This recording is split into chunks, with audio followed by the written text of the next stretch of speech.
दोस्तों, मैं एक बार फिर आपकी खिदमत में हाज़िर हूँ। आज मैं जिस मौज़ू पे बात करना चाहता हूँ वो है इस्तांबुल में मौजूद तारीख़ी इमारत हागा सोफ़िया या आया सोफ़िया जिसको कहते हैं। ये इमारत बतौर कलीसा आज से 1500 साल क़ब्ल तामीर हुई 537 ईस्वी में। जिसके बाद सन 1453 में जब सल्तनत उस्मानिया ने कुस्तुनतुनिया को फ़तह किया और उसका नाम इस्तांबुल रखा, तो उस वक्त इस कलीसा को मस्जिद में तब्दील कर दिया गया। फिर पहली जंग अज़ीम के बाद जब सल्तनत उस्मानिया का ख़ात्मा हुआ तो 1935 में इस मस्जिद को जो है एक म्यूज़ियम करार दे दिया गया। और मैं जब आखिरी मर्तबा इस्तांबुल गया था तो उस वक्त भी हमने इस कलीसा को एज़ एक म्यूज़ियम के तौर पे अंदर जाके देखा था। एक बहुत कुशादा, एक बहुत बड़ी तारीख़ी इमारत है। अब इसी महीने की इब्तिदा में तुर्की की जो स्टेट ऑफ काउंसिल है उसने ये फ़ैसला किया है कि वो एक बार फिर हागा सोफ़िया को बतौर मस्जिद इस्तेमाल किया जाएगा। इसके पीछे ज़ाहिर है कि वहाँ की जो हुकूमत है, तुर्की के जो सदर हैं अर्दोग़ान, वो भी इस फ़ैसले के पीछे मौजूद हैं और ये फ़ैसला हो गया है कि जल्द अज़ जल्द उसको जो है बतौर मस्जिद के इस्तेमाल शुरू किया जा सकेगा। देखिए, बाज़ काम ऐसे होते हैं जिसके दूररस असरात होते हैं, नताइज होते हैं। मैं समझता हूँ कि अगर आप इस्तांबुल का दौरा करें तो वहाँ पर हागा सोफ़िया के आसपास ही बहुत सारी बड़ी-बड़ी मसाजिद मौजूद हैं। मुझे याद है जब मैं ब्लू मॉस्क गया था देखने के लिए, तो वहाँ पे बहुत कम अफराद थे। मैंने वहाँ नमाज में भी शिरकत की और मैंने देखा कि बहुत थोड़े से अफराद जो हैं वो ज़ोहर की नमाज में वहाँ मौजूद थे।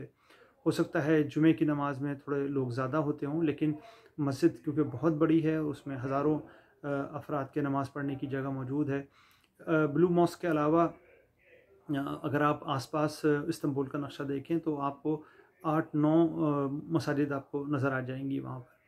तो ऐसा नहीं है कि इस्तांबुल में जो है वो यकायक मुसलमानों की तादाद इतनी ज़्यादा हो गई है कि उन्हें नई जगह कम पड़ रही है मस्जिदों में नमाज़ पढ़ने के लिए और उन्हें नए मस्जिदें तामीर करने की ज़रूरत है।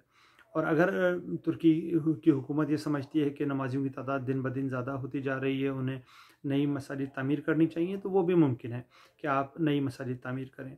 लेकिन मैं ये ज़ाती तौर पे समझता हूँ कि हागा सोफ़िया को म्यूज़ियम के बजाय उसको दोबारा से मस्जिद के तौर पे इस्तेमाल करना किसी भी तरह से दुरुस्त फ़ैसला नहीं है। ख़ास तौर पर मुसलमानों के लिए बैनुल-अक़वामी सतह पर इसके बहुत मनफ़ी असरात मुरत्तब होंगे।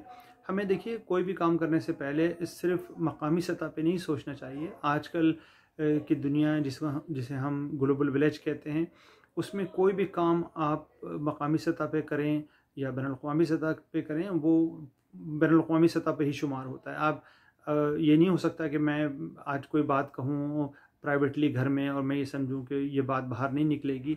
यानी आपको पता है कि वीडियोज़ का ज़माना है, हर एक के पास मोबाइल फ़ोन है, हर कोई रिकॉर्डिंग कर सकता है, तो बड़ी जल्दी जो है वो चीज़ें सोशल मीडिया पे आ जाती हैं और लोगों में मकबूल हो जाती हैं। तो इसी तरह ये जो फ़ैसला है, मैं समझता हूँ तुर्की की हुकूमत का ये क़तई दुरुस्त फ़ैसला नहीं है। इससे मुसलमानों का जो एक मनफ़ी तासुर है, मनफ़ी जो मुसलमानों के बारे में राय है, उसमें मज़ीद इज़ाफ़ा होगा। और दूसरी बात ये है कि देखिए, हो सकता है कि अर्दोग़ान साहब को इस फ़ैसले से कुछ सियासी तौर पे फ़ायदा हासिल हो जाए मकामी सतह पर। हो सकता है कि वो अगला एक इलेक्शन और जीत लें, लेकिन इसके जो असरात हैं वो बहरहाल मनफ़ी मुरत्तब होंगे उमूमी तौर पर मुसलमानों के लिए, और जो मुसलमानों के बारे में एक मनफ़ी तासुर पूरी दुनिया में क़ायम है उसको मज़ीद तक़वियत मिलेगी। तो मैं ये समझता हूँ कि ये एक गलत फ़ैसला है और तुर्की की हुकूमत को चाहिए था कि हागा सोफ़िया को बतौर म्यूज़ियम ही रखती। और वैसे भी अगर आप जो अदद-ओ-शुमार देखिए तो आप देखेंगे कि हागा सोफ़िया जो है वो बहुत ज़्यादा टूरिस्ट वहाँ पे जाते हैं उसे देखने के लिए हर साल। तो अगर वो इमारत मस्जिद में तब्दील हो गई तो शायद इतने ज़्यादा जो सय्याह हैं उस इमारत को देखने ना जा सकें, क्योंकि बहरहाल मस्जिद के अपने कुछ एहतराम होता है, उसके कुछ अपने तकाज़े होते हैं। तो मेरे ज़ाती राय में ये एक गैर नामुनासिब फ़ैसला है और तुर्की हुकूमत को इस तरह का फ़ैसला नहीं करना चाहिए था। हागा सोफिया को जो एक तारीख़ी इमारत है, इसको म्यूज़ियम ही रहना चाहिए था, ताकि दुनिया भर के तमाम अफराद जो हैं वो इस जगह जाएं और इस जगह को देखें। और तरह के जो तारीख़ी इमारत हैं उसका अपना एक उसकी एक तारीख़ी अहमियत है और उसको उन्हें हर इंसान के लिए वो खुली होनी चाहिए। तो ये मेरी ज़ाती राय थी। आप इससे इख्तलाफ कर सकते हैं, लेकिन अगर आप अपना फ़ीडबैक दें तो मुझे खुशी होगी। बहुत शुक्रिया।